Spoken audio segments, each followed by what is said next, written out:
এক ব্যক্তি আল্লাহর হাবিব সাল্লাল্লাহু আলাইহি ওয়াসাল্লামের দরবারে এসে আরজ করলো, ইয়া রাসূলুল্লাহ, ইয়া হাবিবাল্লাহ, আমার পিতামাতা ইন্তিকাল করেছেন, পিতামাতার হক আমি আদায় করতে পারি নাই, এখন কিভাবে পিতামাতার হক আদায় করতে পারি?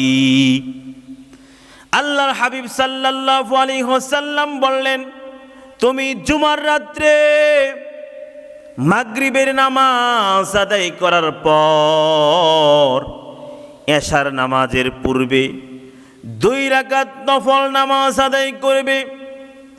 প্রত্যেক রাকাতে সূরা ফাতিহার পর আয়াতুল কুরসি একবার, সূরা ইখলাস 5 বার, কুলহুস সূরা কুল হুয়াল্লাহু আহাদ এই সূরাটি 5 বার, এবং কুল আউযু বিরাব্বিল ফালাক এই সূরাটি 5 বার, কুল আউযু বিরাব্বিন নাস এই সূরাটি 5 বার পড়ে নামাজ শেষ করার পর 5 বার আস্তাগফিরুল্লাহ এবং রাসূল সাল্লাল্লাহু আলাইহি ওয়াসাল্লামের উপর 15 বার দুরূদ শরীফ পাঠ করবে।